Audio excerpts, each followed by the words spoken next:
Hello everybody, it's Final Rich here with a video on the history of the mustache and rock. Now, I'm not talking about wimpy mustaches like Alice Cooper's or Prince or even Chrissy Hines. I'm talking epic mustaches. Now, there were some early examples of the mustache. Got Charlie Watts here, the Rolling Stones. Very early example of the mustache. But for all intents and purposes, the history of the mustache and rock and roll started with this album. Sgt. Pepper's Lonely Hearts Club Band, 4 epic mustaches, and after this, the mustache was accepted in rock. And George and Ringo, they stuck with the mustache for quite a while there, you know. In fact, it's not well known, but George even had the mustache on Meet the Beatles.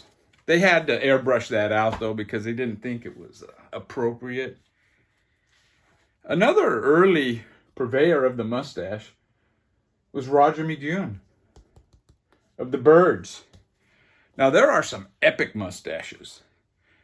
And one of the most epic of all is Graham Parsons of the Byrds. This is their 10th album. Untitled it is. But yeah, that is an epic mustache, dude. Another epic mustache is David Crosby from Crosby, Stills, and Nash. And here's a close-up of that big-ass mustache. Now, when I grow my mustache out, it's kind of like that. I have a thick-ass mustache. Now, those are a couple of epic mustaches. But the granddaddy of them all, and very early on, is Frank Zappa. You can't really see it too well on this psyched-out cover. But on this cover of Weasels Ripped My Flesh, you got a great view of it. And also on Waka Jawaka. Now, he does have a little bit of the puss hair right here, but it's not connected, so it does qualify as a mustache.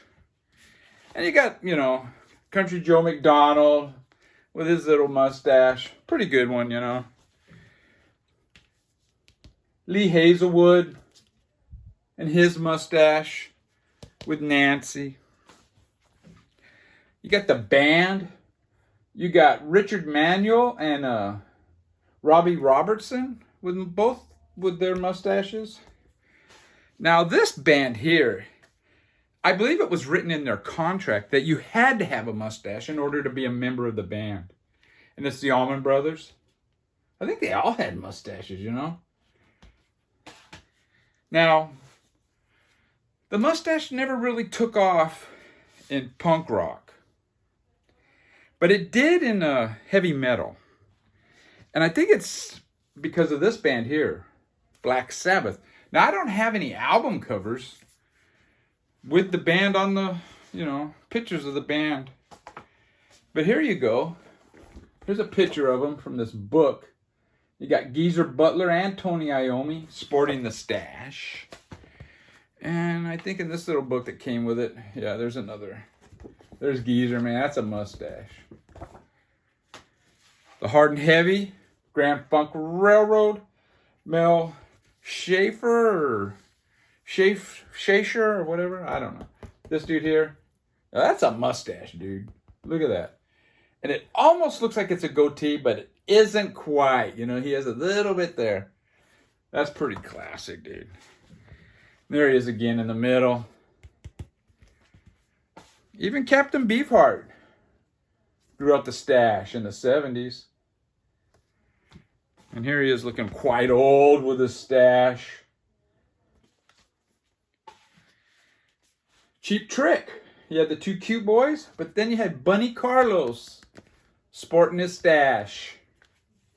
Now, back in the 70s, I remember me and my brother and some of our friends, we used to say that there were 3 types of people that had mustaches. Cops, gays, and kiss asses.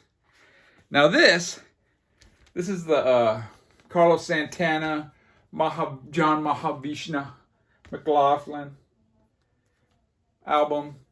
This is a perfect example of what I mean by a kiss ass. Look at that, man. That is so funny, dude. Now, I did say the mustache didn't really take off with the punks or the new wave crowd, you know. But there were exceptions. Right here. The keyboard player of the Stranglers. Their first album. This is their second album. Right here. Good shot of the mustache. Now the LA hardcore band White Flag. Pat Fear was a member of this band. And in the insert you can see his mustache.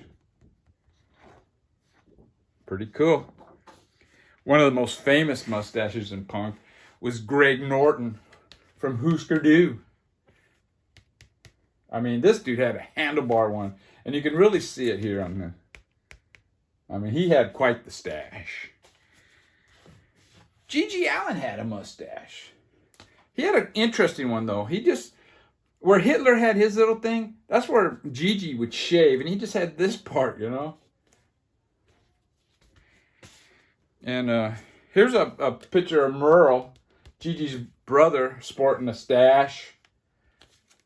And even Dino has a stash on this one. All three members. This guy, that's not a mustache, that's a goatee. And just to show, even the cops in England apparently had mustaches. You can see on the cover of this Chaos UK album. Right here, you can barely see this guy's mustache through this dude's hair. But yeah, the history of the mustache in rock. Thanks to the Beatles. That's the Beatle connection, Mazzy. Take care, everybody.